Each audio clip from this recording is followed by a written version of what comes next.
सहर मध्य भागरे थिबा बसस्टाण्ड अस्थायी भावे फास्ट गेट अंचल को घुंची जाइछि।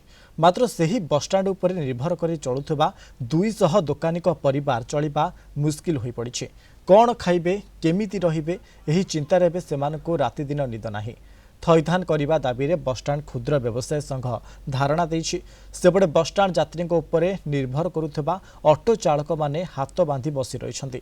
सेमानक दाबी प्रति दृष्टि दियाजिबो बोली विधायक कहिछन्ति। एने अधिक सूचना देउछन्ति आम दक्षिण ओडिशा मुख्य प्रकाश पट्टनायक। आमे कहूँ ब्रह्मपुर सहर मध्य भाग सिटी बसस्टैंड संपर्क में सिटी बसस्टैंड को एठी बंद कर दी अन्यत्र स्थानांतरित कर जाफल कि सिटी बसस्टैंड उपरे राति पाइले निर्भर करुवा क्षुद्र व्यवसायी ठारू आरंभ करिकी ऑटो चालक माने वर्तमान नाही नथिबा दुर्दशार सम्मुखीन होउचंती।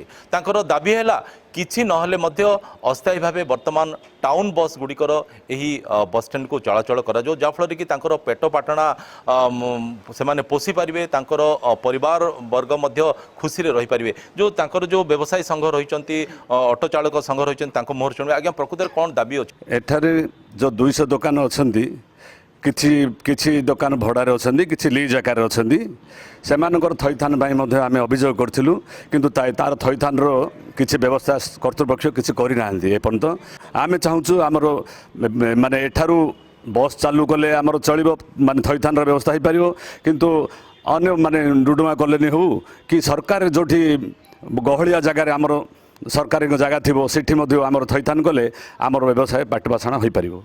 आज के 30-35 वर्ष लोक साहाय्य कर आसुलु बर्तमान मेडिकल जो लोक आसुंट गाँ गहली नाई नथिया हैरान होती आमर जो मेडिकल जो आसुँच लोक मैंने गाड़ी गुड़ा टी सुविधा होता से चल प्रचल ठीक भाव होते से ठीक भाव होते आम दुकान बजार आम ऑटो स्टैंड भाई मैंने सब जगह चल प्रचल खुशी रही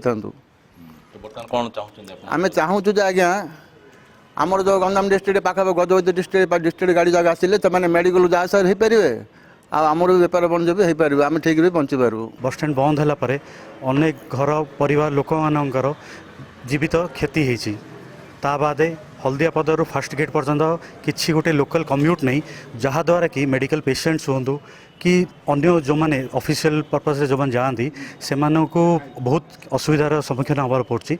से मोर एति विनती प्रशासन को एति बिंदी जे आगामी दिन में आम जी भाई भौणी अच्छा जो मैंने ये मैं चलित भाव व्यवसाय करुले पुनर्भाव गोटे सुजोग मिलू से व्यवसाय करूँ। आमर जो नुआ बस स्टैंड जी दुकान करते आज समस्त परिवार कामुंट निहाती से भी रोजगार किसी बाट गाड़ियापे मो कलेक्टर साहब कथी खूब शीघ्र आ सल्व हो। राति पाइले ए बस स्टैंड शह शह बस चलाचल करुला यात्रींकर गहली चहली लगुला आउ एहाकु दृष्टि रखी क्षुद्र व्यवसायी भल बेपार होता हेले सबकिछि अतीत हो जाइछि। पुणी थे ताकू वर्तमान रे परिणत करने सबु महलू रे दाबी होछि। देखा जाऊ सरकार शुभ दृष्टि यह केबे पड़ुछि। ब्रह्मपुर कैंपस टुटु बेहरंग से प्रकाश पट्टनायक, कलिंग टीवी।